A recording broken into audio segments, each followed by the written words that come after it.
It is the night of December 31st, 1925. New York City. The streets are cold, covered in snow, and surprisingly quiet. Looking at the dark windows, you might think the city is asleep, but you would be wrong.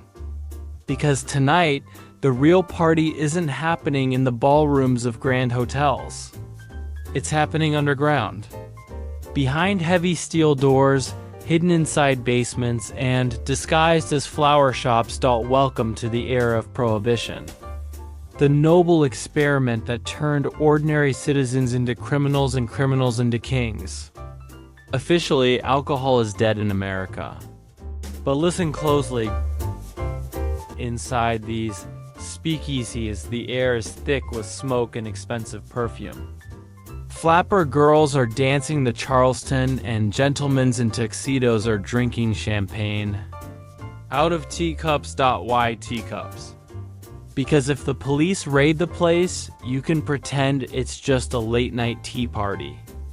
This was the paradox of the 1920s. The law tried to stop the fun, but it only made the party wilder, faster, and more desperate.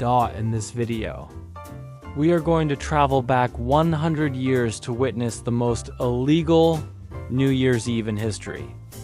Grab your non-alcoholic drink and let's enter the Roaring Twenties. The 18th Amendment to the U.S. Constitution, passed in 1919, technically banned the manufacture, sale, and transport of intoxicating liquors. But this law had one massive loophole. Drinking, it wasn't illegal. This is where the speakeasy or blind pig culture was born. To get in, you didn't just walk through the front door. You needed a secret knock, a password, or a nod from the doorman.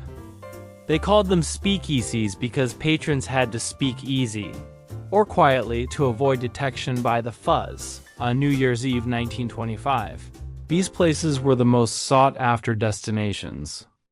Unlike today's massive public countdowns, the excitement was in the exclusivity, the risk, and the secrecy. The most popular spots were in Chicago and New York. Speakeasies were also revolutionary for social boundaries. Unlike the old saloons, these spots welcomed women. The flapper girls, the symbol of the Roaring Twenties, used this freedom to drink, smoke, and dance the high-energy Charleston.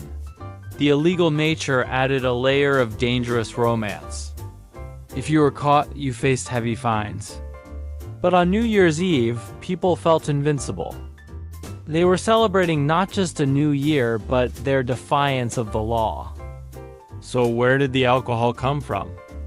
It was a massive, organized effort. The people who supplied the booze were known as bootleggers. The most famous, of course, was Al Capone, who essentially ran Chicago's liquor supply like a well-oiled machine. On New Year's, demand for quality liquor, especially champagne, skyrocketed. This meant the prices were astronomical. But more dangerously, the quality was often terrible.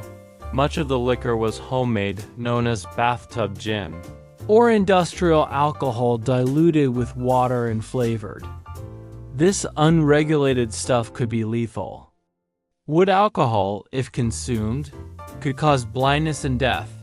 The bartender's job in 1925 wasn't just mixing drinks. It was masking poison. They created complex cocktails with strong flavors, the sidecar, the bee's knees, the French 75, not just to taste good, but to cover the terrible flavor of the cheap alcohol. On this particular New Year's, every single flask and bottle, whether imported or bathtub made, was a symbol of rebellion. People knew the risk, but they chose to celebrate their freedom anyway. The clock is ticking towards midnight. Outside in Times Square, the ball drop spectacle is happening, but it's a much smaller affair than today.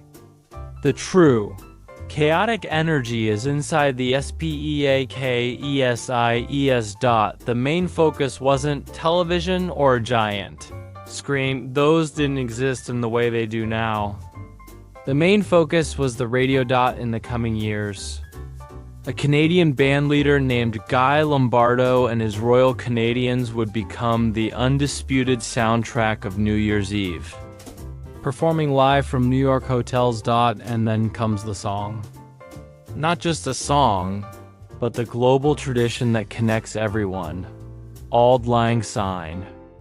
For those in the speakeasies, the lyrics took on a deeper meaning.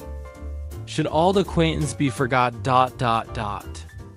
They were toasting not just to old friends, but to the memory of the life they had lost when Prohibition began and the desperate, thrilling new life they had found in secret. When the clock struck 12, the noise was deafening. Cheers. The pop of corks and the blasting of horns. For one brief, glorious moment, the law was forgotten. 1926 had arrived, and they had beaten the system. Prohibition eventually failed, officially ending in 1933. But the legacy of the illegal New Year's Eve parties of the 1920s is still with us. The focus on cocktails, the intimate party settings, and the very idea of a glamorous night out were all shaped in those secret basements. Speakeasies prove that when the government tries to restrict pleasure, people don't stop. They just get creative. Today, our New Year's Eve parties are global, digital, and perfectly legal. We share our resolutions on social media and watch the countdown on our phones. But next time you clink a glass at midnight. Spare a thought for the defiant. Flappers and tuxedos of 1925. They, ones who risked jail time just to dance the Charleston and welcome the new year with a secret, illegal sip of champagne. They truly knew how to throw a party. Happy New Year from the Roaring Twenties.